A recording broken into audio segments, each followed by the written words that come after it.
All right, everybody, welcome back to Bravehawk Forge. We are going to do a canister Damascus with a stainless steel canister. I talked about it in my last video in my boppy knife build part 1. I talked about how easy it is to build a canister, but then I spent 25 minutes trying to get it off. That was all user error. I was having a rough day. Let's just say that. I was struggling hard. So I'm making a tomahawk, a ball bearing pattern tomahawk.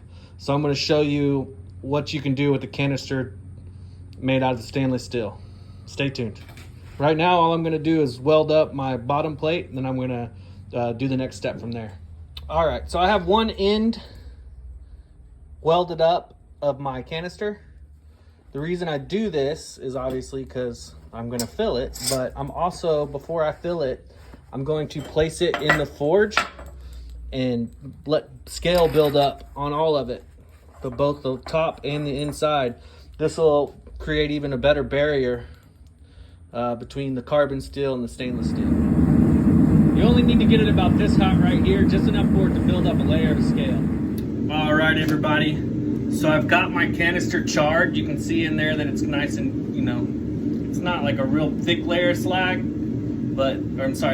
but it's nice enough to where it will assist in not sticking. Now, stainless steel will not forge weld with carbon steel anyways. I just do this as an extra precaution. That's the lid for it. So for this pattern weld, I want to do a ball bearing pattern, but I want it to have a good solid core. So what this is a layer of 1084 with 15 and 20 on either side. I just want to see if I can have a little contrast with it.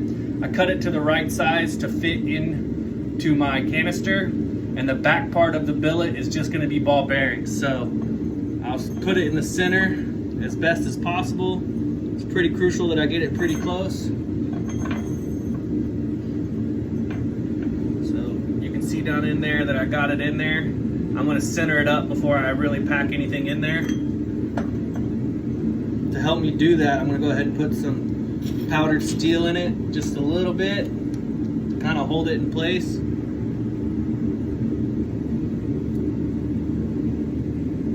And some ball bearings, which I've already prepped. Now this is a pretty small canister. I don't really need a whole lot for what I'm making. So I didn't clean too many ball bearings because last time I cleaned way more than I needed. So as you can see, I've got it pretty close to center. I can work with that. And then the ball bearings. Now I'm gonna start putting in my powdered steel. Make sure it's nice and flush. Now the trick to this billet is I'm going to have to try and forge weld it from all 6 sides of the cube so that I make sure that it sticks in all ways. And I do not have square dies for a press. So I've done quite a few canisters and I always make it work. So let's just hope this one does too.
I need to leave enough room on the top of this canister to put this lid down on the inside because it always makes for a better forge weld that way. A better seal on my cube, my canister.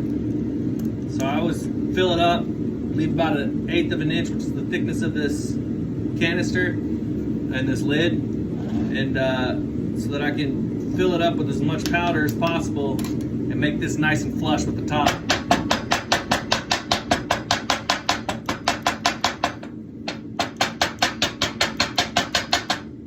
We get some stragglers, we're just going to toss them in the, we don't need them.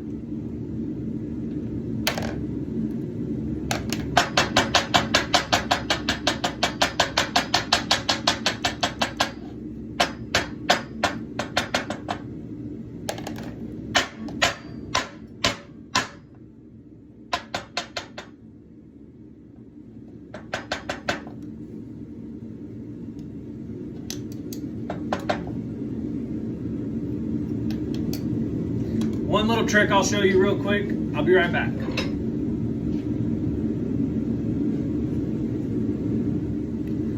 One thing that I have found is that if you use like a jigsaw or a sawzall or anything that makes a lot of vibration, you can use it to vibrate your powder in a little bit smoother.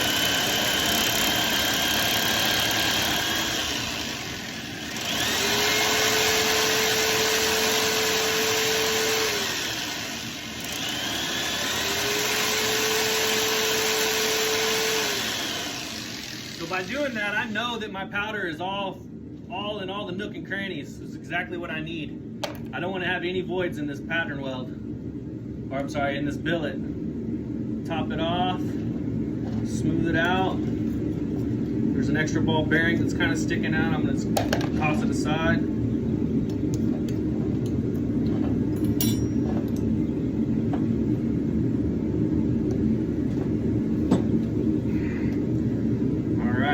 Now I've got my canister full, my lid fits on there pretty tight, so I'm going to seal it up and get to working on it.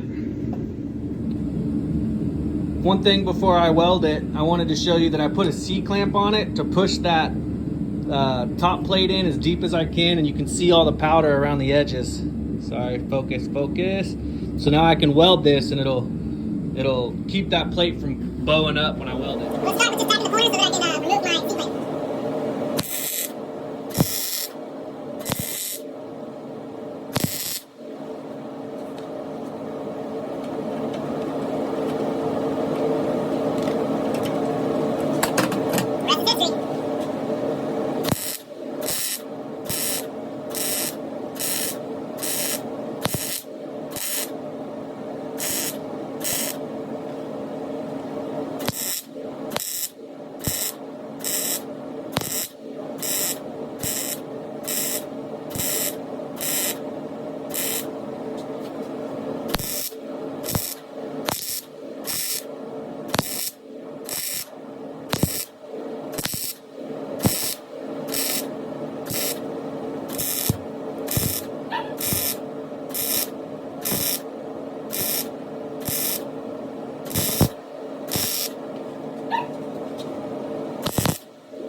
All right, so I've got my canister all welded up.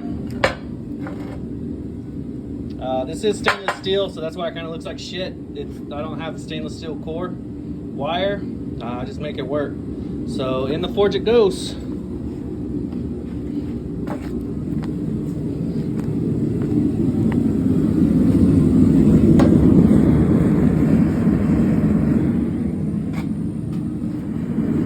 So you can barely see that canister in there. It's been that color. Let's see if I can get it in the shot. There it is. It's been that color for about 20 minutes. I like to let it soak nice and long. I'm going to start the forge welding process.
right, so we can see that billet is set for the most part. I mean, it looks pretty solid to me, but we won't know until we cut it open. And you can see that this casing is already separating. So what I'm gonna do is I'm gonna cut off both ends with the chop saw, and then I'll use the angle grinder to cut each corner, and we'll peel this bad boy off.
Alright, so this is where I had trouble last time on the video, was getting the billet completely off.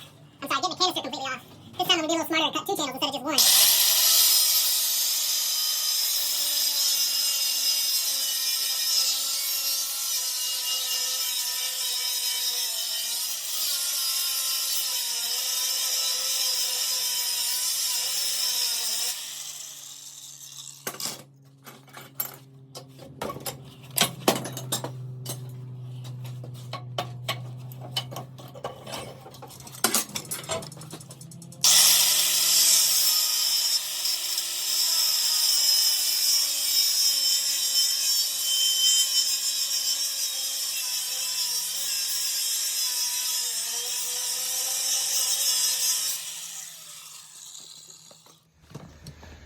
All right, well, here's the moment of truth. Hopefully when I open this vise up, this billet's just gonna drop out right on the ground.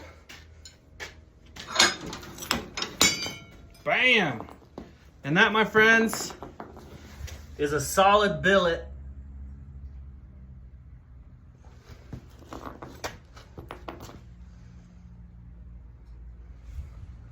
That's why we use stainless steel.